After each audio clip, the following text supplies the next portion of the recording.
Paroles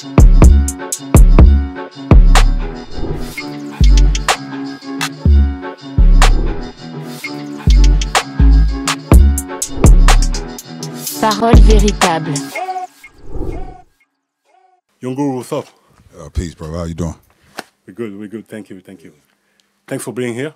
Yeah, absolutely. Thanks for letting us do a quick interview. First and foremost, welcome to Paris. Thank y'all, man. It's good to be back. Been here multiple times. Been coming here since '96. Yeah, it's 96. I was on a Fuji tour. I was with a girl named Nonchalant. Yeah. Yeah, I was about to ask you. Right? Yeah, '96. That was my first time touching down over here. So, good to be back, man. Good to be back. So you've been a European guy for a long time. Oh yeah. I've been touring for a long time, man. But it's always good. It's good to see it now. You saw the evolution of the crowd. Oh yeah. We got long time fans over here, but it's always just good to touch down, see the people, and just feel city change every year. So it's always good to be back. Okay. If you don't mind me asking, why you're here? Why you're in Paris? We're doing a show, just a one-off real quick for Jay. So when they have the Basquiat in the Warhol exhibit at the Louis Vuitton Foundation, so we just decided to do a show. Jay decided to do a show. So that's, gather the guys up, 1,500, Omar, Adam, just all the guys, super band, Yeah, that's great. Always ready? Oh, yeah, absolutely. But it's always different, I'm out just designing new shows and, trying to make it different than any other show you ever seen. Small, intimate show. But really, when you see the stage, it's really intimate and the people can really get a different view from the normal stadium show. So it's more like an art installation. Yes. Just different stuff to do with the music, man. Have fun, present the music in a different way. Yes. That's part of the evolution. Yeah, absolutely. We've done so many things that are like, that's part of the reason why we did B-sides too as well. Yes. Like in a smaller venue, songs that we don't normally do. It's hard. Like, you have so many years since '96 of, music that you put out. And then when we're trying to pick music for a show, it's like, how much can I fit in the 2 hours? If I was to do everybody's favorite song, it would be up there for 4 hours. Like we can't do that. And Jay-Z's the type of artist that has fans that are like, 15 to, 60, 70, years old. So it's just like, we got to do the hits. We got to do what people's favorites are. We got to do like, if it's an album cycle, songs off of that album and try to fit all that into like a 2-hour show. So it's good, in these type of things, we could do other songs that, we don't normally do in a big show. Okay, great. For the French audience that don't really know you, can you talk to us about Jamila Records? Jamila's my baby. That's a record label that Ninth Wonder started. Ninth Wonder is one of my best friends in the world. Super producer. Credits with everybody from Jay-Z to Mary J. Blige to 3 on a Destiny's Child album. But just also just a carrier of the culture, a carrier of a certain sound that we love. And I came into Jamila to help my friend. Like you look at your friend and it's like 20 people in one day that are all like, hey, design my life. That's from artists to producers to all this other stuff. So I know what that stress feels like. So I came into Jamila to help him run it. And we've been successful, successfully put out Rhapsody. And then, now latest thing is Ruben Vincent. So we have Ruben Vincent signed to Rock Nation. He basically, we kind of say like Ninth put him through boot camp for a long time. And then it was time for him to make the album. He came and lived with me. And that was during the COVID time, and I was in LA, and he just came to an apartment in LA. I was like, 2-bedroom, take over the other room. And we just finished the album. It's a beautiful thing. It's like, watching an artist go from the very beginning, being that young, but being so just in tune mentally with his own self, real story to tell, is very aware of his roots, his Liberian roots, reps that to the fullest, that's his thing. So his crew is called Third World, and he just loves and represents for his country. Yeah. So that's Ruben Vincent, man. He's just getting started, but he's gonna be one of the ones. Yeah, he's gonna be one of the ones. Yeah, we need that. We need yeah, that no, absolutely, absolutely. He's an incredible MC, and just has a range. You know, of course, with me and Ninth is going to be a lot of the original. You know, we always going to have a boom bap in there, but he expands it because of his age and because of the things that he's into. And a normal day for him is, of course, you're going to hear Afro beats. You know, you're going to hear all these different styles of music that he would naturally listen to. So he's incorporating that into his own music.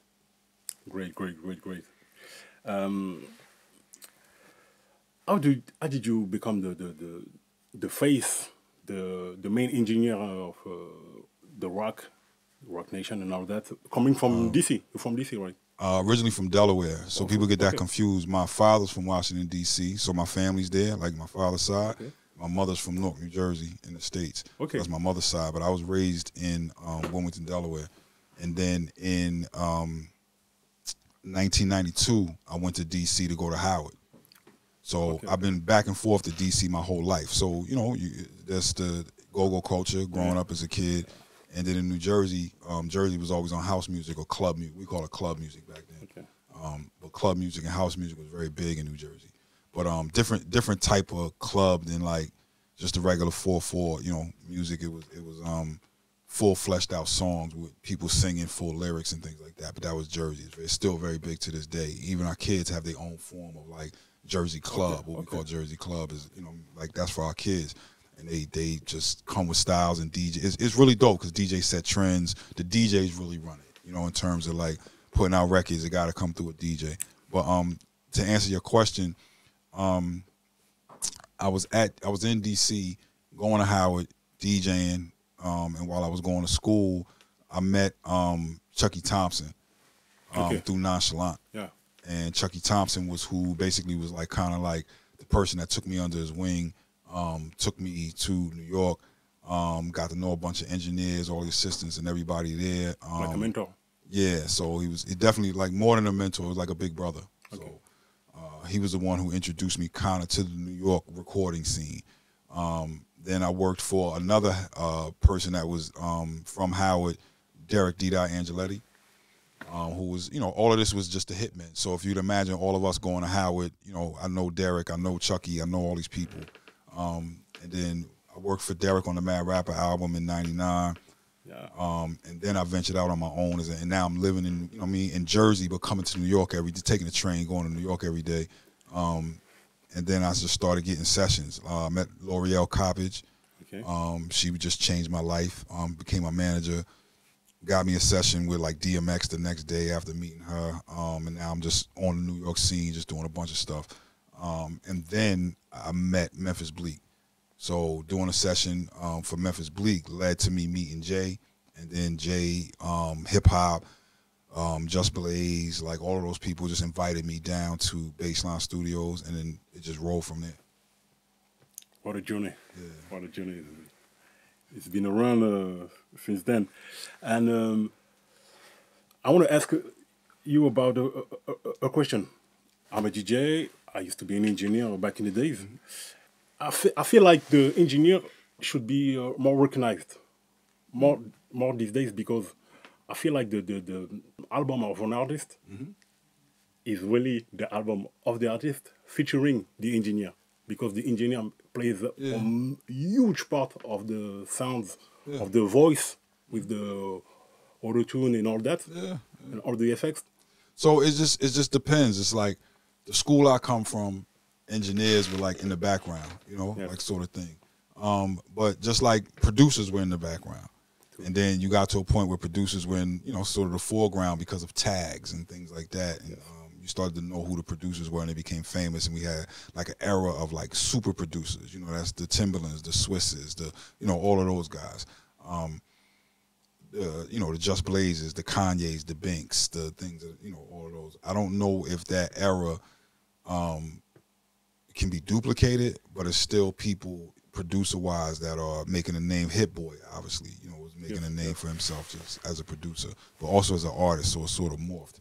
The engineers, for me, were just like, it was a science where we were behind the scenes, but then we started to get famous too because people would say our names on records.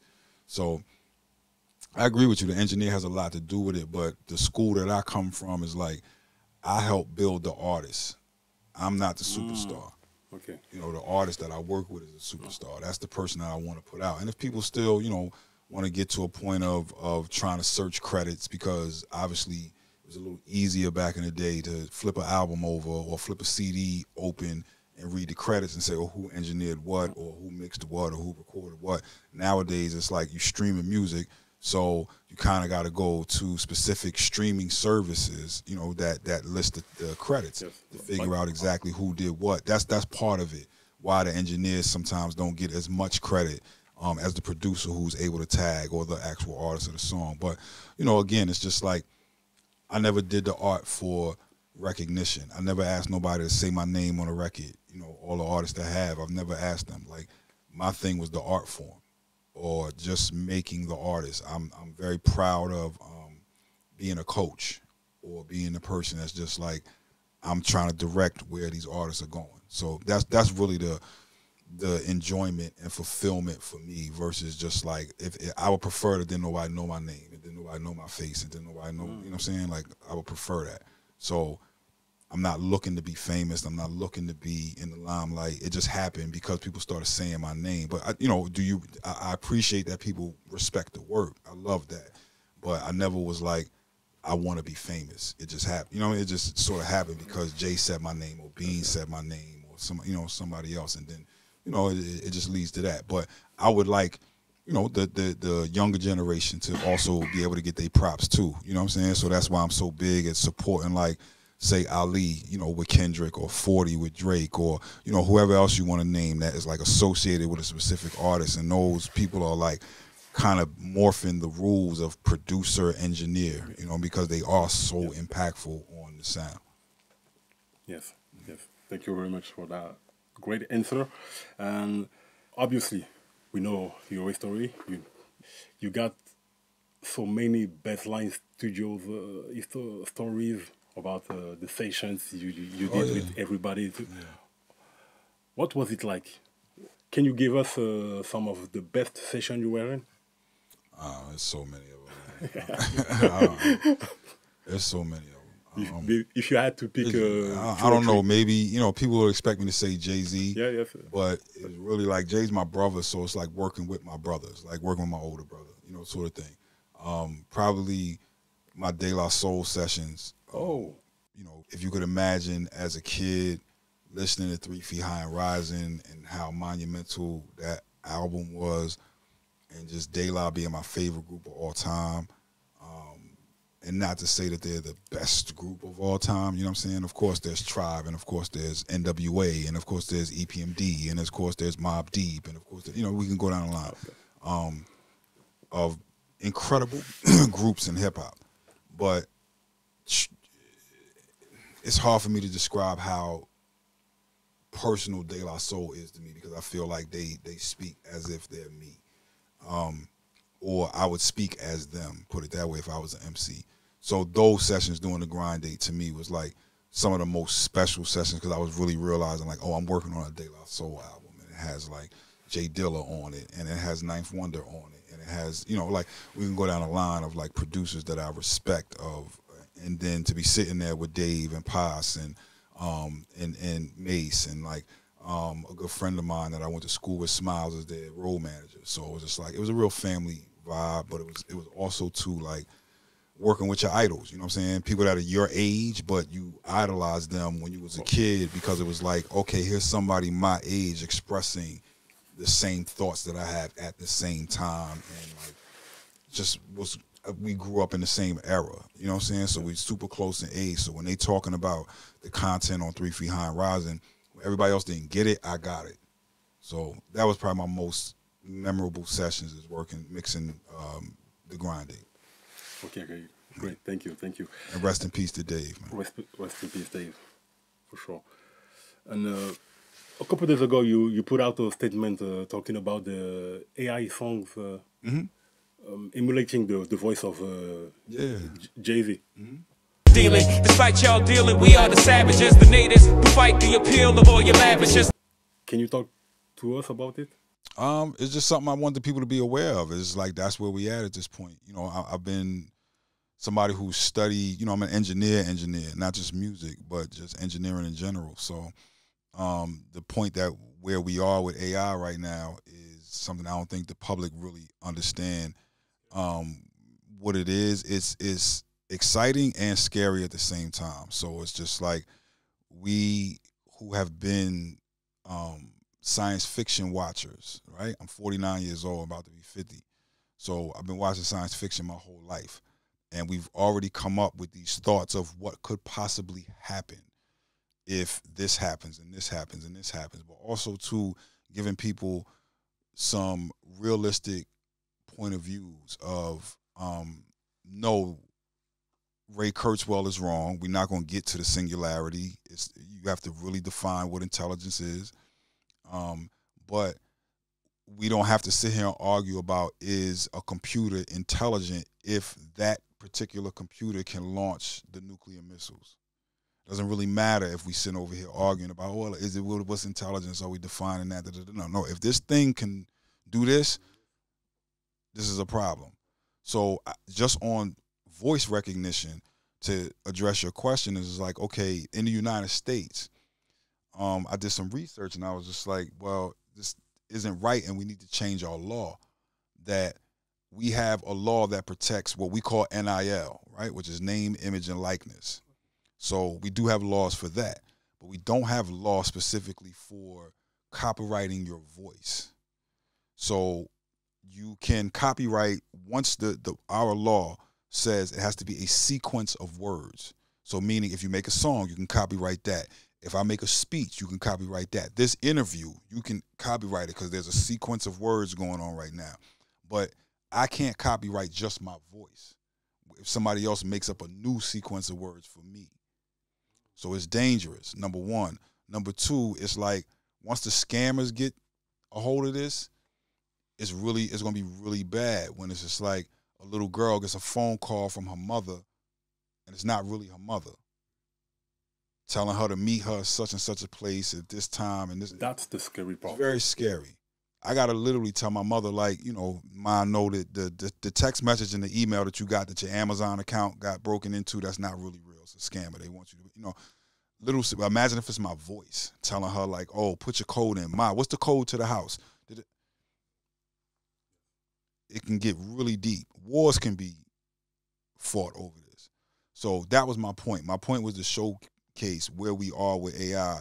And yes, I have those arguments with people all the time about, the metaphysical part of it, right? But I also bring people to reality, and I also live off of experience of knowing there's going to be a bunch of kids out there, not even companies, just kids that are like, can mess with, the programs that can do this. There's a bunch of them. I use UberDuck, to sit there and figure out how do you manipulate people's voices and make them say what you want to say. But you can really have what we call a Manchurian candidate, where once I get video or photos and, you could literally hear anybody's voice. You can hear the Pope saying something. You can hear Obama saying something. It's like you can just make them say whatever you want to say.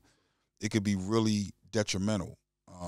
And especially because a lot of the services that we use now, you're talking to someone on the phone, and if you have the right information and they think it's you, it can become a dangerous situation. You can do a lot of things with that. Yeah. And it's just getting started. So I don't know how it is going to. It's an interesting time because I also brought up the point that let's say tomorrow the American law changes to what I want it to be.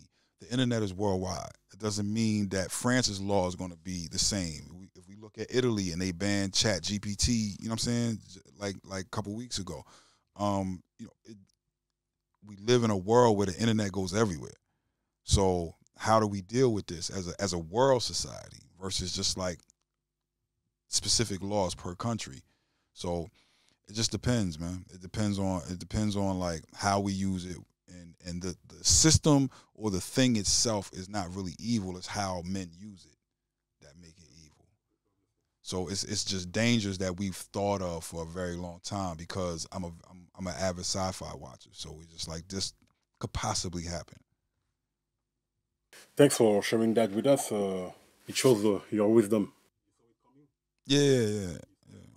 But we got to do it as it's one of those things where you can see it coming and you can warn people, but we have to do it together. Like, we all have to want a certain thing in order to make it that way, or in order to protect us, or in order to say, like, we have the wisdom to that certain things are not supposed to be made because they could possibly do this. So that's a huge challenge worldwide.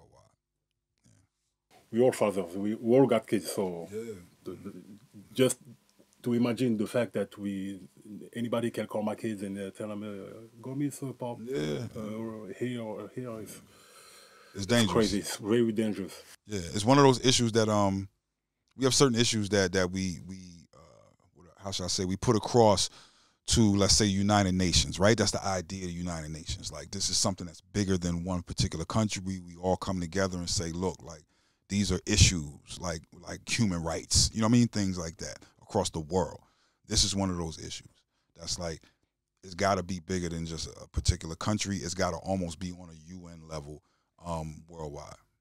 We need a top 5. Just last question. Before that, you started as a DJ. So today you are engineer and Teacher.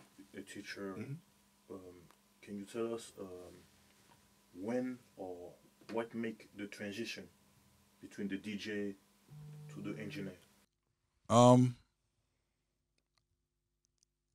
I still DJ, I still engineer, and I still teach. So, you know, I still do all of those things all the time. And I've always been an engineer, and I've always been a DJ, and I've always been a teacher to some extent. You know, not necessarily in academia the way that I am now, but it's just still extensions of what I do.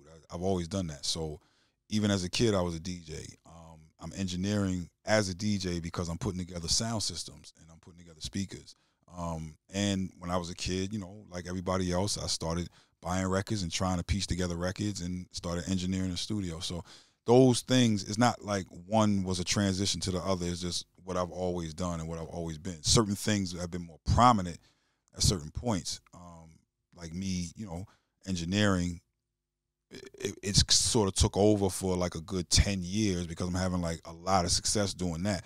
But I never stopped DJing. Matter of fact, it was like almost like 2010, after about a good 10-year run of just being in the studio every day, all day, I was like, oh, I want to go back out in the world and DJ. You know, I hadn't done it in so long. I'm like, and then that's when I started DJing around the world again. Like, okay, let me go back out. And then I was like missing the studio. So now I go back and start engineering. And then I was like, oh, okay, let me do the teaching on a college level. You know what I mean? Where we can design courses for things that haven't been designed before, like, you know, hip hop and like engineering and like just all of the music things that I do. So it's always been a combination of all the stuff that I do.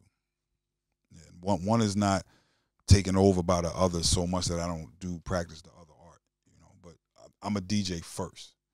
I've always been a DJ first. Like, everything comes from DJing. Like, my love of hip hop, where I come from, my start, my childhood, my just everything that got me into music itself. I wouldn't know what chords were. I wouldn't know how to construct a record. I wouldn't know none of that unless it wasn't for turntables and like what makes people move. That it was always that idea first. So it comes natural. Yeah, it definitely comes natural. A top 5, I don't know no top 5. It's too hard for me to do a top 5 because I love so many different people. It's like saying like your favorite foods. Like, someday, you know, crab is like one of my favorite foods, but it's like some days I want a steak, some days I want crab, some days I want chicken, some days I want teriyaki, some days I want, you know, it's just like what I want to eat is just determined by my mood. So it's the same thing with MCs. It's like there's very high level MCs. Yes, there's a difference between like the elite of the elite, but I can't put them in an order of 5. And the impact depends on like what time period you were born in, and not necessarily your age. Like, you can't, like, young people can't like older music, or old people can't like younger music. It's not that. It's just like those records that were impactful when I was a kid, that defined the era. Those records that were impactful when I was in college, that defined the era. Those records that were impactful as I got older and defined the era. You know, those things mean different things to different people. Or like records I was making, you know, like I didn't get to feel how impactful those records were to people out because I was always in the studio. And once I made the record, I'm going to make another record. So it was like the Drake line where he's like, while all of y'all is out partying, I'm here making all the music that y'all party to. You know, like, so it was that feeling. So, you know, it just depends. So top fives is almost impossible for me to do. I don't know. Jay's up there, Nas is up there, Big is up there, Andre 3000 is up there. Black Thought is like one of my favorite MCs of all time. And it's very hard for me to put, you know, that in an order. And I could just keep going. It's just like Cube is like somebody I just revere. Kendrick, Ab-Soul. You could just keep going and going and going. There's just too many people for me to name. It's just MCs that I just like rap. Yeah, well thought out raps. Last question. I know you're an NBA fan. I'm an NBA fan. So who you got for the finals?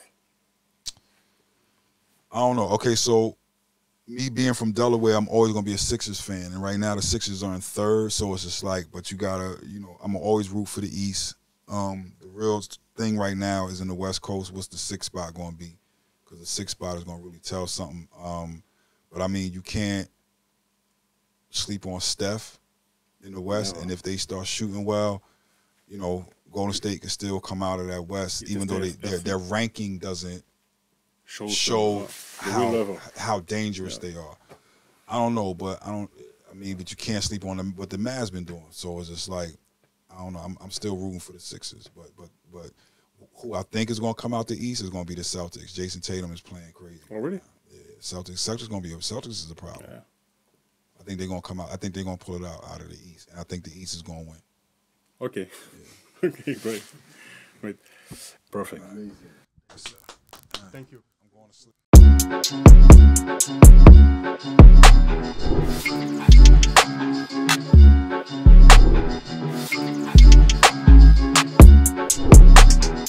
Paroles Véritables.